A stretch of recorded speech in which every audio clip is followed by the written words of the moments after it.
To start now. Welcome to DRTSPR show. This is Dr. Tangella Shiva Prasad Reddy alias Dr. TSPR. Namaste, Adab, hello. And an important topic, as we promised, now this discussion is on agriculture and how limited or minimum spendings have been done over the years. And this budget also, they have not allocated any funds. Agriculture is the last. And in doing this, they have removed the power. Again, we are trying to redo this in a different way. That is why my frame looks dark. Why? Because they have removed power, no access. They don't want us to do this show. When they could write off lakhs of crores of loans for corporates, how is that agriculture, which gives us food? It controls the environment. At the same time, the rural economy, more than 60 to 70% of the people live in villages, and such type of agriculture is being neglected time and again. Is it not a fraud on our Indian economy and the people of India? In doing so, tomorrow there may be shortfall of food grains. And not only that, so many, more than 50%, depending on the agriculture, they will be migrating. And from where will we get the food? The environment disaster, it will happen if you convert all the agri lands into this. Or else if you leave those lands into corporates, they will go for chemicalization of agriculture and hybridization of seeds, which will destroy our health and nature altogether. Welcome, sir. Again, Narasimha Reddy Garu is retired from Central University, Agriculture. I'm in Hyderabad University from Economics. And I'll just show you only few because of the paucity of time as well as the conditions which are prevailing here. It's a shame that they don't want us to do anything. See, this is how allocation for specific ministries. Ministry of Defense gets major, 6.2. I don't understand. Still you fight and so much in commissions. That is the fight between countries, the same fight between the communities in the countries also leading to this greatest disaster. That is why always you keep fighting amongst yourselves, amongst countries. That is the message every country is giving, and India is no better. Road and Transport 2.78. See, Ministry of Agriculture and Farmers Welfare only 1.27. Whereas 50 to 60% of the population lives in the villages, and our major occupation earning, you say, should be this, but this has got no allocations at all. It's shame. And then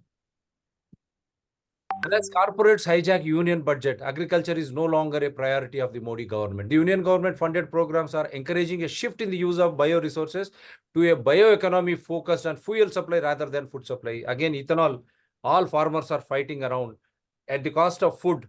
If they are growing this ethanol, and how it will be a disaster for the environment, for the human beings if you don't get food. That is nonsense. Then instead, you should encourage public transport. Why should you need so many private vehicles, big vehicles, switching to electric vehicles, pampering those corporates who manufacture vehicles, insurance? This is a big scam. Now you see, I'm showing you.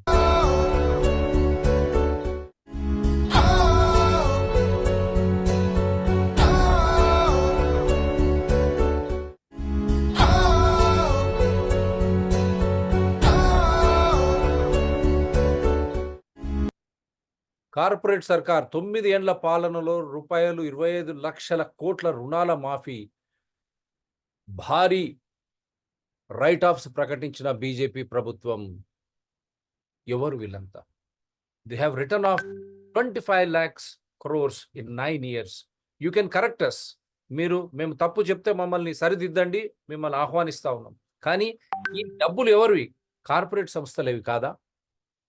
వెల్లడించిన RBI. In RTI petition, RBI has clearly come out.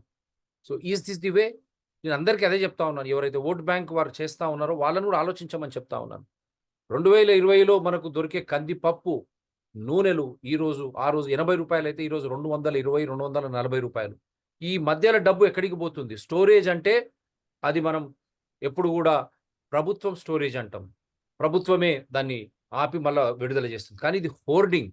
వాడన్ని నిల్వలు రైతులతో తక్కువ ధరకు కొంటాడు, నిల్వలు ఉంచుకొని మార్కెట్లో విపరీతమైనటువంటి ఒక ఒత్తిడి తీసుకొచ్చి ఎక్కడా లేకుండా చేసి సడన్ గా వాడు ధరని పెంచుతాడు.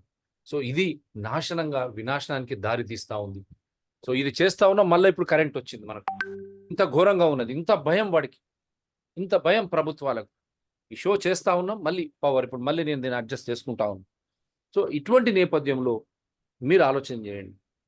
That is why we are requesting you to understand what is happening with the agriculture field. Who are these people who have been benefited on 25 lakhs crores waiver? Is it agriculture? Is it youth, mahilas, or for poor people? ఎవరి గురించి? మహిళల గురించా, వెనుకబడ్డటువంటి తరగతుల గురించా, రైతుల గురించా, ఉపాధి లేకుండా ఉన్నటువంటి యువకుల గురించా, యువతి యువకుల గురించి, ఎవరి గురించి ఇదంతా కూడా? మనం కొనబోతే చాంతాడు, when we go and buy, it is really going beyond this thing. So Food Corporation of India, it stores, and Adani, Ambani's, or whoever it is, I'm not against personally, in warehouses, cold storage plants, we say they are hoarding. That means they will hoard, create scarcity in the market, and they will sell at a recorded price. This is what is happening. They are not allowing farmer to fix price for his product and sell it in the open market. Yes, sir, I think I'm clear now. Please go ahead. Okay, thank you. I think we pick up where Dr. Reddy has left, and I'll have something to say about agriculture in the context of the present budget. Before we come to actually what the 24-25 budget holds for agriculture, we have to remind ourselves that agriculture has been in distress for quite some time. The distress is not only the recent one, it is a perpetual distress for various reasons. And I think many of the crises are also through the maneuvers in the policy, for instance. Well, let me look at what happened to agriculture during this government's regime. Now, talk in terms of this present government is in power for last almost 10 years, 9 years are over his 10th year.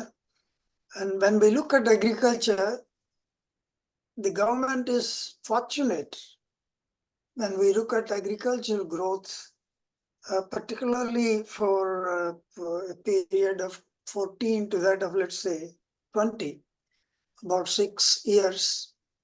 The one area where the performance was good for various reasons was agriculture sector. Even during the crisis period, agriculture was doing better. The average rate of growth of agriculture during this period, 14-20, was the 5%, which is very high compared to that of, let's say, agriculture as it performs. But it has come down. During the last 4 years, it has come down to that of 3.7%. Even that is not small. But I think when we refer to that of agriculture and farmers, there are two ways of looking at it. One, what is happening to that of agricultural production in terms of either food grains or other commodities. That performance has been very good all through after at least Green Revolution. And of course, the problems also there. But still, there has been growth in production. But the problem is the producers are in crisis perpetually. Therefore, we have two types, no? That there is no crisis in production when we talk of agricultural distress. There is crisis in distress of the livelihoods of the farmers. This is, I think, a major difference that we have to take in. Most of the people look at, let's say, agriculture production. For instance, the corporate sector looks at the only growth rates, and absolutely, when it comes to agriculture growth rate, they're fine. But I think getting deeper, we know that this is the period when there were a large number of suicides, and we are told now that suicides are rising even now in Maharashtra's Vidarbha area. And then also there are some cases of suicides even in a place like Telangana. So therefore, when we turn to that of, let's say, the agricultural incomes, what the farmers get, particularly when we refer to that of farmers, small marginal farmers who are, of course, more than 85% in total farming communities, that perhaps is not performing as well. For instance, if we refer to that of minimum support price, there is always a debate on that, whether perhaps one gives a Swaminathan type of, that's the demand of farmers, that is cost of production on the basis of C2 and then plus 50%. That never has been happening, but the MSP given is of a different kind now. But even that type of MSP, if we refer to that of before the present government, that is between 2004 and 2013, the increase in MSP, annual average increase in MSP was something like that of 8 to 9%. Actually, it is 8.9%. But after 14, the rise in MSP, annual rise in MSP, declined to that of only 5% increase. It doesn't even compensate for what could be referred to as the cost of living index or consumer price index or inflation adjustment. And therefore, there is always a depression on the earnings of the farmers. The other side is, besides earning their income from farm sector, most of the small marginal farmers also depend upon work in non-agriculture or non-agricultural activities. And therefore, it depends upon the employment situation in rural areas. It depends upon the wage levels, real wage levels in rural areas. If we take into consideration the employment situation, there's been very high unemployment in rural areas during the period, let's say 2013 to that of 19. Very high in the sense it was as high as, let's say, 5%. I mean, actually 5.6% for males and then 3.5% for females. It's very high. Recently, there has been, after COVID, there has been some decline because they're forced to get into all kinds of work, which shows an improvement. But still, the employment is about 2.8% for males and then 1.8% for females. It looks very low, but I think combined with that of the opportunities in terms of wages they are earning, during the long period, for instance, last 7 or 8 years, from 17 to that of, let's say, 22, there was hardly any rise in wages. So this means that you work in all kinds of things, the real wages don't increase. And naturally, this leads to some kind of a depressed kind of a living conditions. If there is some kind of an event like that of a drought, or let's say like that of a collapse in prices, because the problem in agriculture is always, let's say, you may produce, but when it comes to the question of marketing, you face lots of, let's say, problems in selling it at a right price. MSP is the only indication, although it's for 27 crops. Actually, MSP in operation in a few crops like paddy and maybe some cotton here and there. But I think most of the other crops do not have MSP. And therefore, they have to sell it to that of, let's say, the open market. And it doesn't seem to get much of, let's say, returns. And then when we refer to that of this open market prices, see, this is also a situation where you compare the prices that farmers get and the prices that they pay. This is what we refer to as terms of trade between farming communities' output and the non-farming communities' output. It would, let's say, it's a industrial products. What is here taken is, let's say, the input prices that farmers take and that of the output prices. But it is said that from 16, 17, it is in favor of farmers. That means the rise in the prices of inputs is supposed to be less than the rise in prices of, let's say, their output. But this doesn't show in reality that farmers are getting better income. because this is only terms of trade. What is happening is the rise in the prices that the farmers get is substantially eaten away by the rise in the cost of production. In fact, there is over a period of time, there is increase in production, but this production in agriculture is increasing at the cost of higher kind of investment. That means for every additional rupee of output, earlier you were spending, let's say, 70 paise to get 1 rupee of output. Now you may have to spend, let's say, 90% for getting 1 rupee output. That means the margins keep on coming down. That goes to that of the farmers. In fact, there are interesting kind of analysis showing if you take into consideration the market price of a commodity, and then what is the share of the farmer in that market price. If you are selling a commodity for 1 rupee, what is the actual price that was paid to the farmer at the time of, let's say, purchasing his farmer's produce? There is a transaction. Ideally, what is said is a farmer would be comfortable if he can get 2/3 of the market price for his price at farm gate. What you are buying from the farmer, at least be at a price 2/3 of what you are selling at the market. But it never happens. Most of the time it's 1/3 or let's say 40%. That means for every unit of output he is selling, he is losing 60% to that of, let's say, the private, let's say, dealers, or let's say the middlemen. He is getting only about 40 paise of the market price. This is why I think continuously there is a problem. And what are the conditions under which a farmer can get a better price? He can get a better price if there are, let's say, agricultural infrastructure, like, let's say, storage houses, guarantee, let's say, on the what you store in the godown, you must be in a position to get, let's say, loans which you can use and wait for, let's say, better price.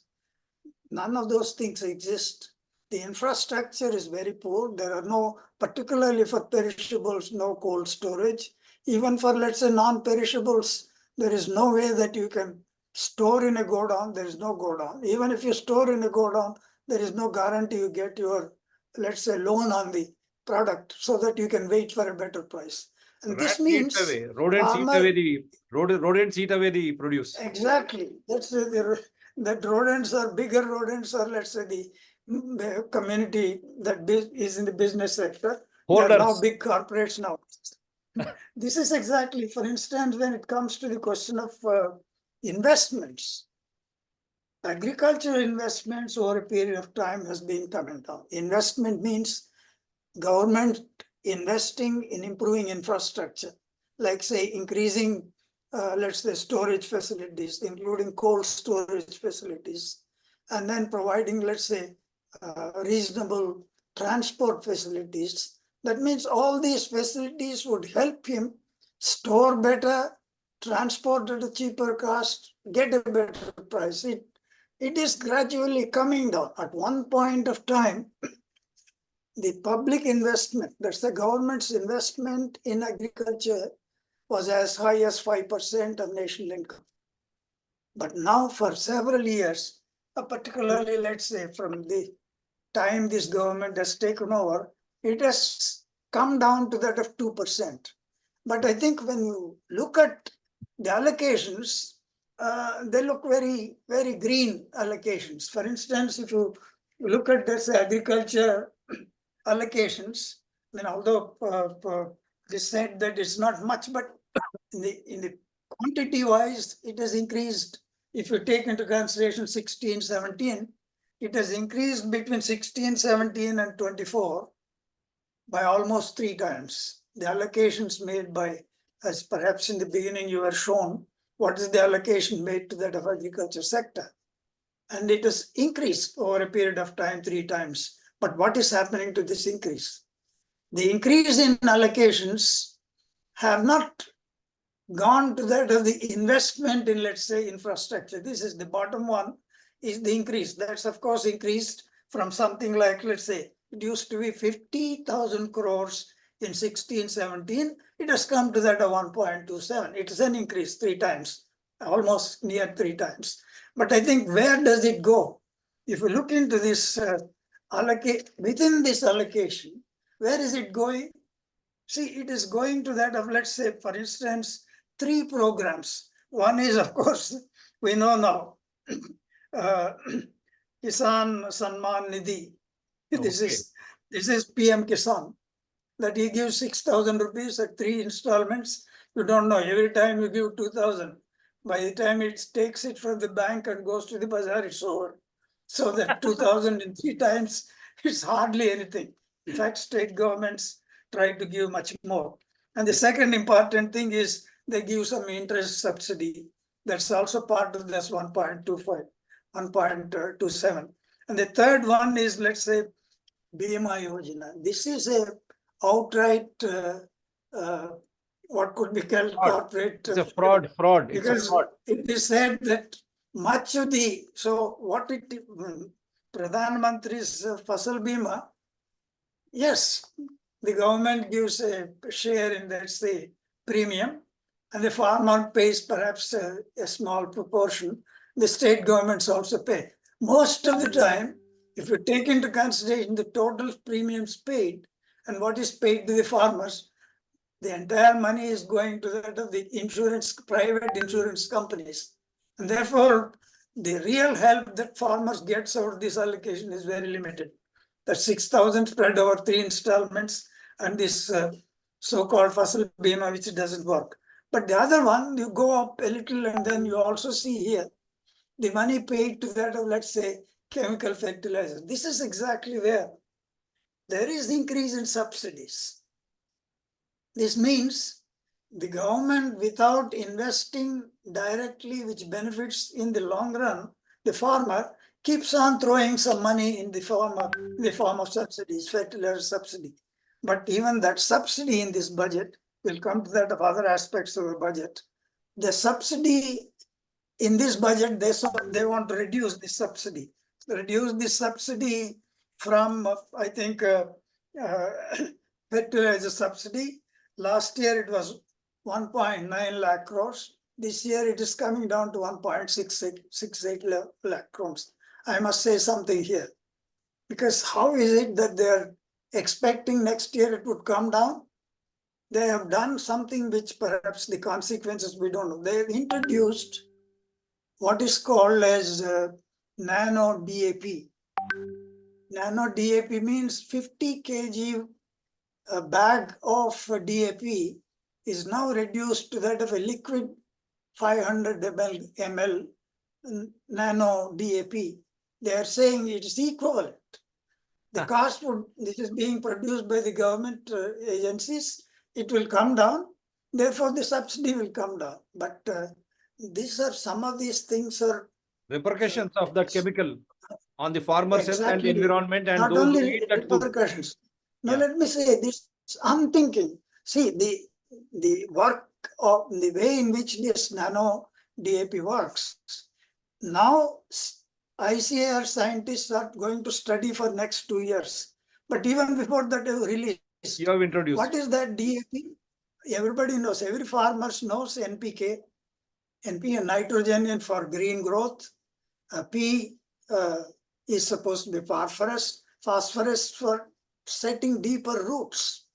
And then, of course, potassium is for, let's say, the fruits, flowers, etc. These are the 3 things that perhaps this NPK does. So phosphorus, let's say diammonium phosphate, is normally, when you till the soil, they put in the soil.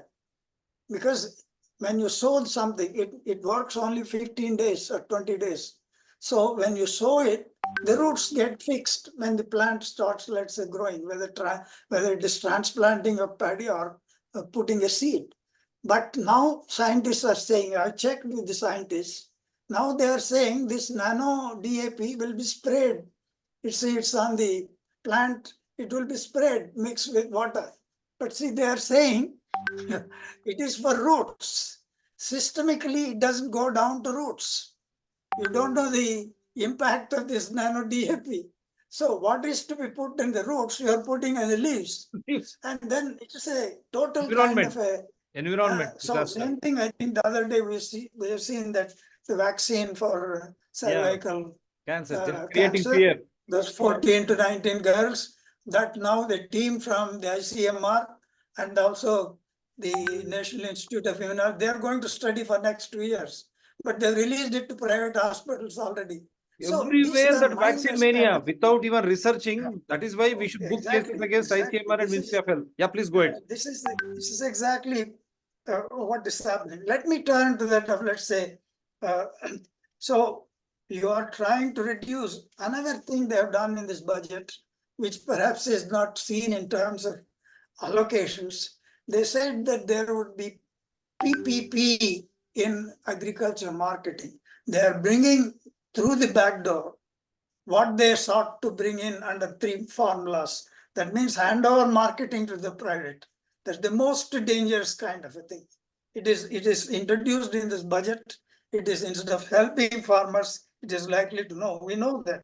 I think farmers are likely to come in again as a protest. Maybe one more kind of agitation is needed. And then they also talked in terms of when it came to that of farming, they were talking in terms of the finance minister, I think, spent so much on Maschakari programs. Hey, he said that there would be, let's say, a great kind of a blue revolution. But when you look at allocations in the budget, they have only given 134 crores additional allocation. That also comes as a part of this 1.27. And then they also said so much that farmers should take to that of not only crop cultivation, but also animal husbandry. For the additional allocation made, this is also part of 1.27. It is, I think, about 193 crores. That's a where you are making big kind of a projection by way of a program. Actually, the allocations are very low, and the kind of allocations that you are making for trying to reduce, like fertilizer subsidy, the introduction of DAP, liquid nano DAP, is dangerous. PPT would be, let's say, undoing of what perhaps the farmers' movement has achieved. And then I turn to the last dimension.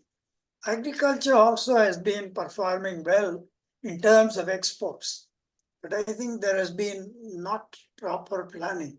When it comes to agricultural exports, that there has been indiscriminate export of some of the commodities like rice. It has reached a peak peak something like the entire exports reached something like $53.2 billion dollars of, that's the highest amount in terms of agriculture exports, substantial part, almost 20 million tons of rice.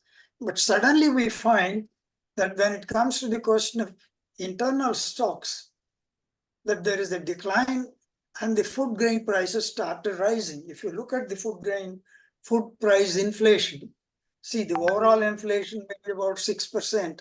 It hides several things. If you refer to that of, let's say, food price inflation, the inflation in terms of, let's say, the overall food price inflation is 8.7%. But cereals, including that of, we all know this, including that of those who buy price in the market, it is 10.7%.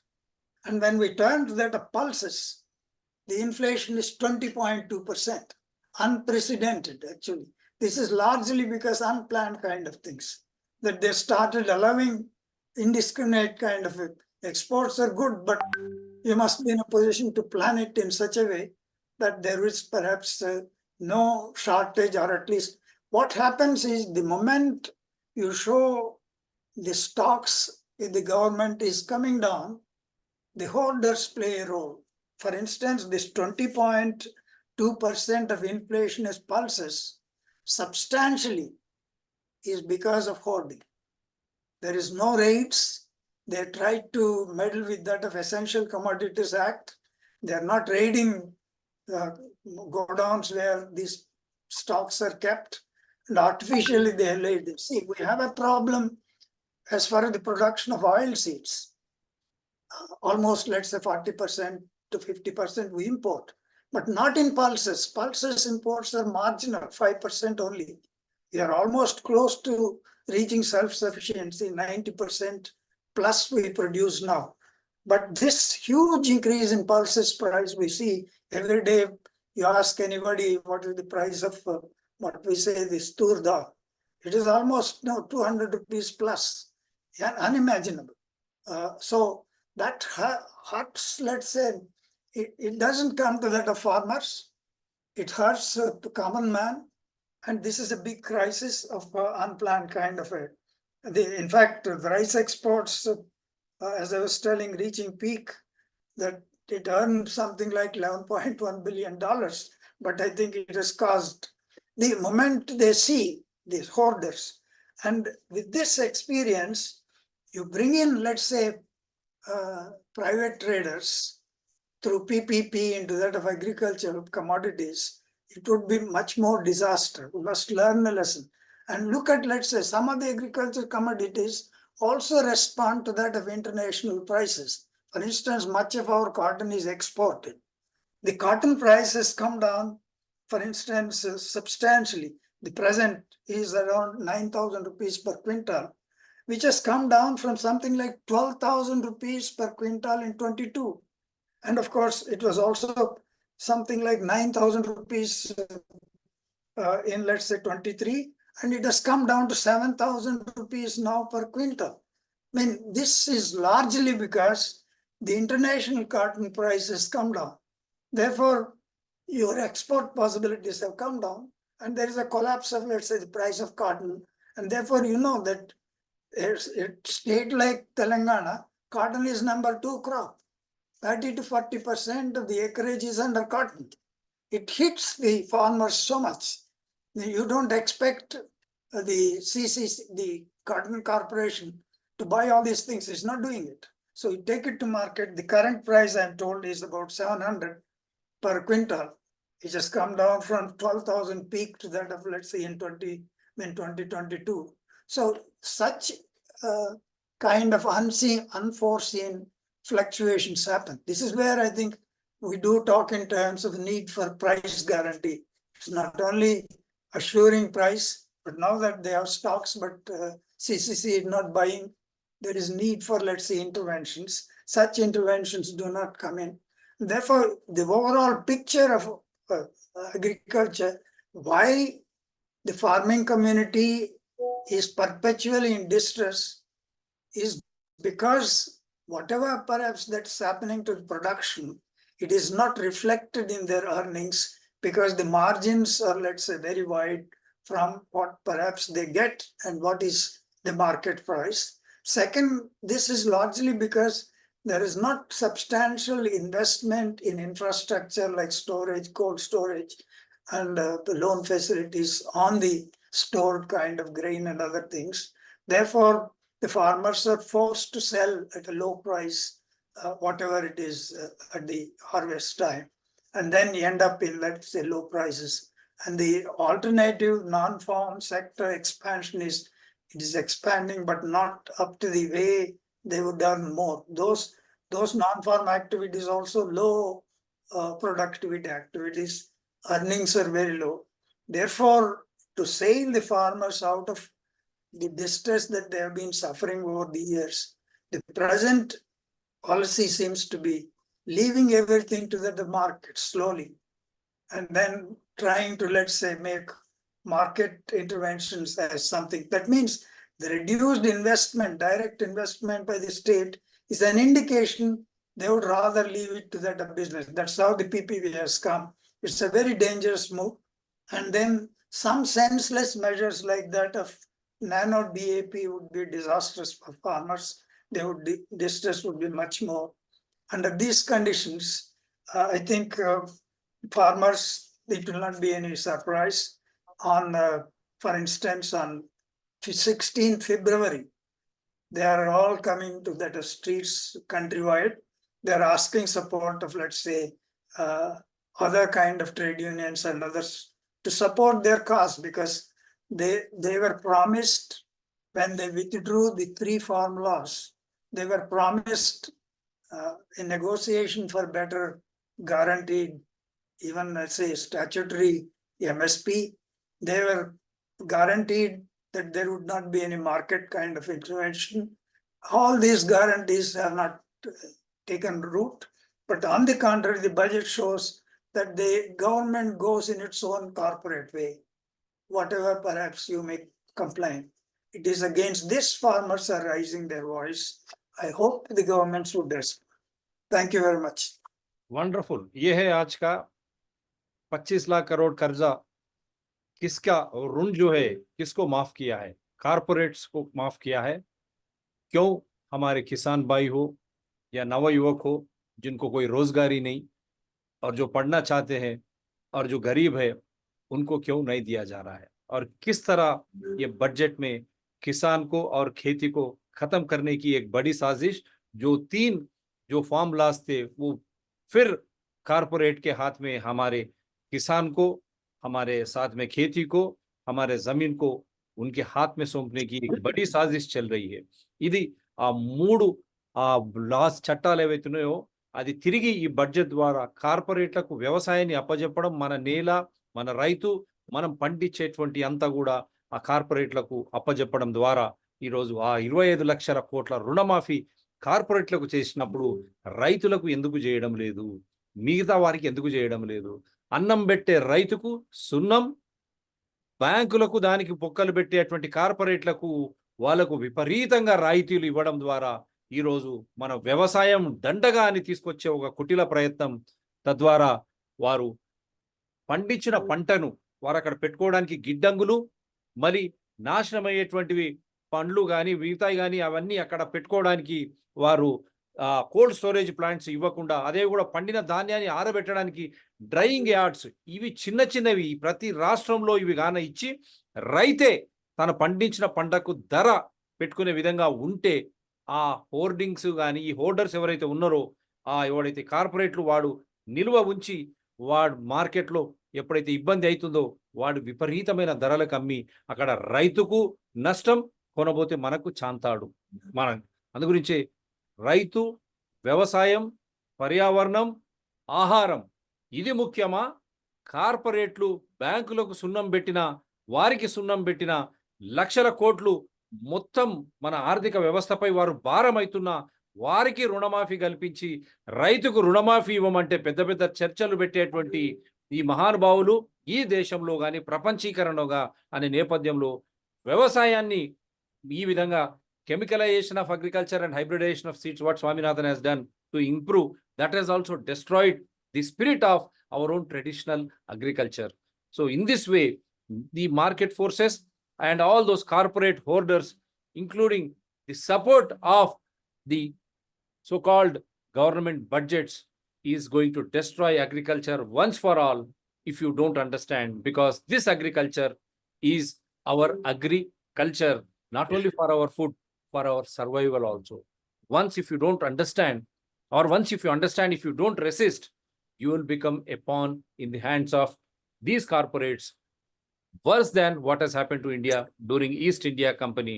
आप गुलाम बन जाओगे, మళ్ళీ ఒకసారి మీరు బానిసలు అవుతారు. Again, you will be enslaved once for all if your land and if your food and if your environment, all resources go against your spirit into the hands of corporates, directed governments.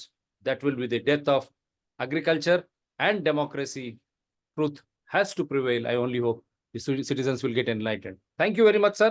Do support DRTSPR channels, Citizen DRTSPR